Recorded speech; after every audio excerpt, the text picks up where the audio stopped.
Ruslan. Talk about some of the folks that more or less had their careers launched from Flavorfest. I know KB is one of them because he's in Tampa. What are some other backstories? I remember you guys had 4th Avenue Jones fairly early. One of my favorite groups from the early 2000s. The band, bro. They were so with a dope. Full-on band. So talk about like how Flavorfest as a conference also became a launching pad for folks' career.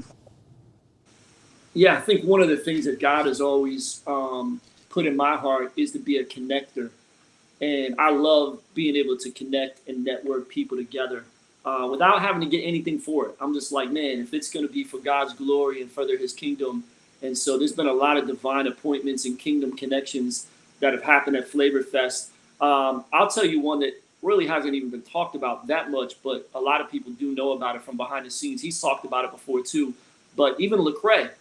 So Lecrae submitted to be an indie artist to perform. And we've been doing this since the very beginning of Flavorfest.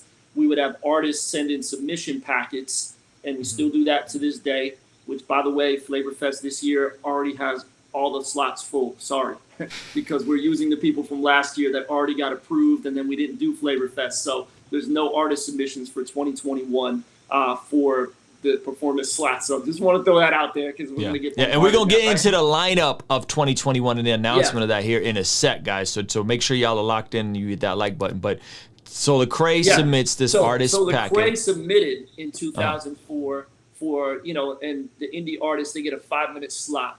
So we got his package along with, we usually get anywhere from 50 to 80 packages that get sent in. And we make it kind of, it's not easy to send it in. We have a list of requirements that you have to do. And we make it that way. So not everybody and their mom's going to just jump in and start rapping. Like you have to have a letter of recommendation from your pastor, one from 3 places that you performed at. Like we want to have people on our platform that have been doing this more than like, I just started rapping in my closet 3 months ago.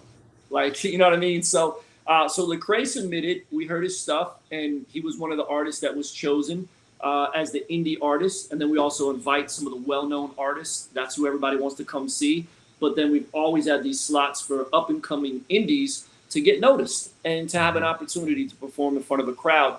So Lecrae came and had his 5-minute slot. And, he's even shared before on stage and on camera that was the first festival he ever performed at, was Flavorfest. And it wasn't even, as big as it is now. It was at the old campus. It was, this hole-in-the-wall spot. It was like looking like 8th Mile, right? That's the way it was. This building, right? Yeah. But so we had the demo, and one of the guys on our team that helps choose liked the demo so much. It was actually the Real Talk CD, but it was the indie version before he got signed with Cross Movement. So that demo got passed on to DJ Official. And we're like, yo, you got to check this out. DJ Official was DJing for the Cross Movement. He liked it so much, he gave it to John Wells, who was the Tonic, who was the owner of Cross Movement. And I think he had already heard of Lecrae, but him getting that CD and listening to it was like the thing that sealed the deal for them to then get in contact with Lecrae and like end up, signing Lecrae as like a sub-label, Reach Records under Cross Movement. And then, the history, a couple years later, Cross Movement retired. And, by that time, Lecrae had already had a bunch of sales. And then he went on his own and got a distribution deal as Reach Records and then just took off after that. So that's a story. There was another label called Beat Mart that Todd Collins used to run. Yeah. And Todd signed a couple of different artists at Flavorfest by seeing them perform. Even KJ5 too. He got connected with Todd Collins, and Todd helped him get signed to a label when he performed at Crossover, because Todd was talking to him, was like, yo, I want to come see you perform. And he was like, well, yo, I'm coming to Tampa. And Todd lived in Plant City. And so Todd came over, and that was, KJ ended up getting signed after that through a Todd Collins connection of Todd was, in the industry big time back then. And then, of course, the KB story. And, which KB, that kind of came full circle, right? Like Lecrae gets connected to Cross Movement at Flavorfest, and then full circle, didn't you intentionally kind of position KB right before Lecrae, and then we're going to go on? and then they see Lecrae, HGA, local movement in Tampa. So talk about that story. So that was Flavorfest 2008. Rebel had just come out, so Lecrae had broken records for first week sales for CHH, and everyone's like, "Oh my gosh, he sold like 10,000 units in the first week." And Lecrae was there. He spoke in a general session, and he was the headliner that night. And so, KB was coming to the church, and a lot of the guys from his squad, and they had a local like buzz, and we just knew these guys were super talented, man. There was something special. And earlier that year, I was at the Urban Youth Workers Conference, which you've been at before too. And Lecrae was there that year, and he pulled me aside. He's like, "Yo, man, I heard about these young dudes from your church." And, a lot of people talking about them, like, "Yeah, man, they're going to be at Flavorfest. You're going to see them, bro." He's like, "All right, bet." So I intentionally put them up right before Lecrae when all the other stages were shut down. We would shut the other stages down before the main headliner of the night. So I'm back in the green room with Lecrae. In the green room at the old location, man, it was like outside. It was like a little tent, a gazebo outside of the building. There was a backstage door. We had a little TV monitor there so you could see what was happening inside. And they got up, man, and like they shut it down, bro. There was like 30 people on stage. The place was going nuts, and you just heard it even from outside. So Lecrae's looking at it. He's like, "Yo, these dudes are what?" And he's like, "We got to go in there and see that." So I'm like, "All right, come on." So we went through the backstage door. There was a little curtain, and we're right behind the curtain in the corner of the stage. And, the stage was packed with like 30 people. It was like 100 degrees in there because it was like everyone's packed in like sardines. There's sweat dripping off the ceilings for real. And so, but just the energy in there, and Lecrae was just like blown away. There's even some stuff on YouTube where he started his set, and after his first song, he had to just stop and be like, "Hold on for a second. Let's give it up for those dudes that just and he started talking about them. So we do a podcast. We just started a podcast in the past year for Flavorfest called Flavorfest Urban Leadership Podcast. And just today, actually, I released the episode. It's our 19th episode. It's with KB. And so KB said this, and you could go listen to it. I'm quoting him literally. He said, "That precisely was the moment that changed my life." He was like, "That I can hit." He's like, "A lot of people can't always pinpoint a moment, but I can pinpoint that moment. Everything lined up." And he described it and said a lot of other things too. But he was like, for us to be like, Lecrae even told me, like, I couldn't look away. I kept hearing, I couldn't look away in that moment. And God lined it up. And as a result of that, he ended up getting signed. And he said, I wouldn't be where I'm at today if it wasn't for that moment that launched my career. And, now he's just, independent, doing his own thing. And he's an incredible entrepreneur. And with his, clothing line. I got to go there the other day and see the new facility there. And they're like a 7,000 square foot facility now. I mean, they're just, Native is killing it. Super proud of him. What I love about that, Pastor Tommy, is the intersection of the local church, art, and entrepreneurship. Yeah.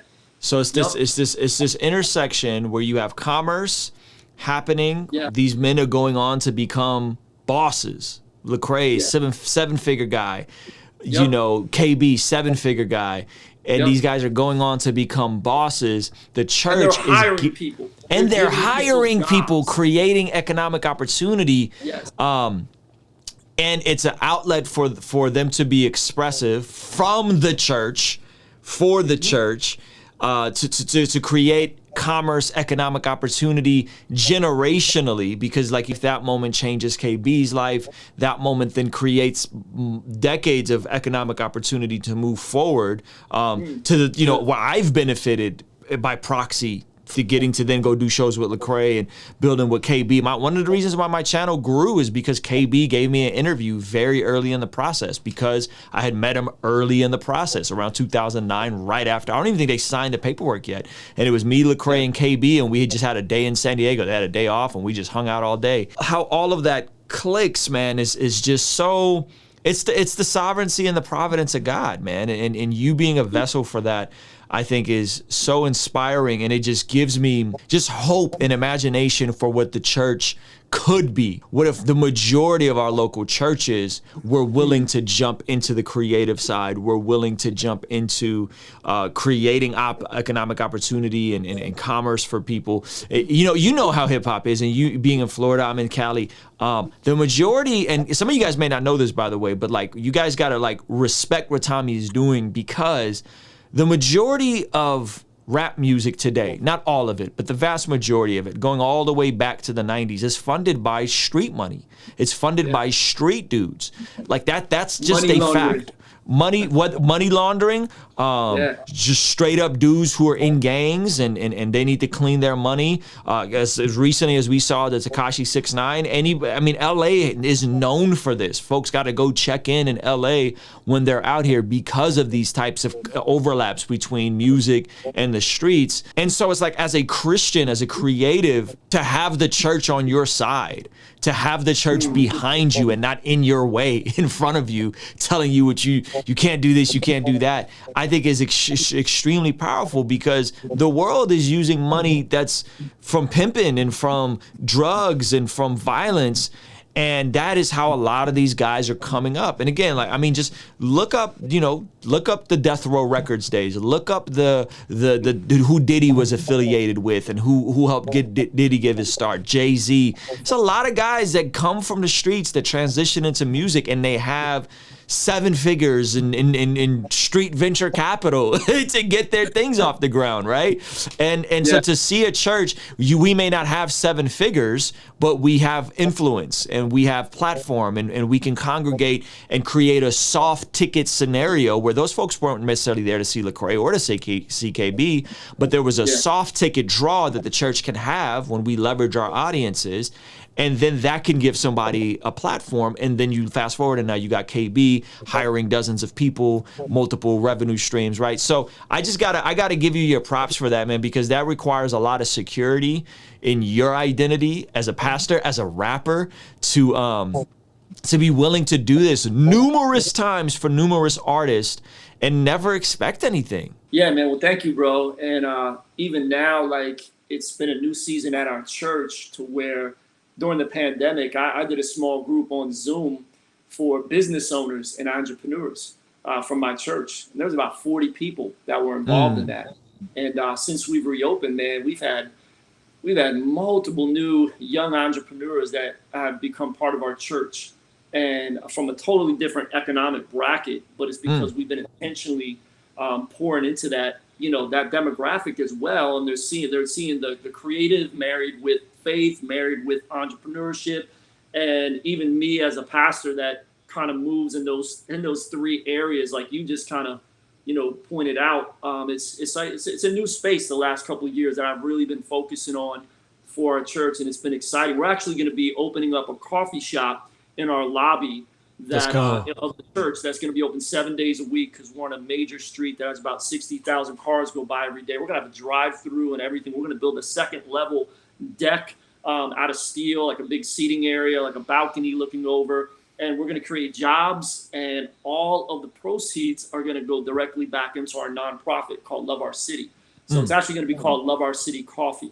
So pray for that, y'all. We're almost there, and we're looking to start construction by the end of the summer. So we're hoping by Flavorfest it'll be finished. Our lobby will be totally brand new. The coffee shop will be popping, and you'll be able to get some great coffee. And to me, see, that's true freedom. Like, that's not us being dependent on the government. That's not us being dependent on secular ways of how to change people's lives. This is pure kingdom principle. And it also gives people the opportunity to keep the Christian dollar in the Christian community. I cop stuff from Native Supply because why would I buy it from somewhere else? KB has fire clothes. Let me cop it from them. If I'm down the street, why would I go to Starbucks? Let me pull up to Crossover and pull up to the coffee shop, right? Like, keep the Christian dollar in the Christian community. That's how the Jewish people in New York became so wealthy, is because their dollar stays within their own communities. And I think there's a great lesson for us as a church to learn that and be willing to not ask for discounts. I don't need a discount. I didn't text KB and ask him for a discount code. Like I'll pay full price. Like, you know what I mean? Yeah. Like, I think some of our framing and our mindset can change about money and how we can like cross-pollinate and cross-support each other. Yeah, the reason I went to KB's spot the other day was to pick up a bunch of merch that we bought from him at wholesale, because we have a store in our lobby and we carry all these different Christian clothing brands. I mean, we got Grateful, we got Unapologetic, we got, Life Lifted. There's just a bunch of different brands that we carry, and even some brands from within the church that we've created ourselves. Come on. And man, people are buying stuff like crazy. Since we reopened, like our what we've been doing on merch has been blowing our mind, and everybody ain't even back yet, but we got a lot of new people. And but yeah, it's the same thing. We use all that money, the proceeds for that, to go into outreach stuff. And why should people go to the mall when they can get some dope here, right here, and then we're using the proceeds to go directly back into ministry? We're like, man, it's a win-win. Kingstream Entertainment. Hey, thank you so much for making it till the end of this video. If you found it valuable, please consider giving it a like and subscribing. Also, you can check out one of the other videos related to this that'll be over here, or check out more of my story. Now, I gotta tell you about a free training I have for anyone that is an entrepreneur, a creative, an artist, or just generally looking to get into the YouTube space, but maybe you are unsure on how to find your voice, how to find your niche, and how to create predictable success. I have a free training, Find Your YouTube Niche training, in the description of this video. Check it out. I promise you will find it valuable. Once again, thank you so much for watching. I appreciate you, and I will see you on the next video.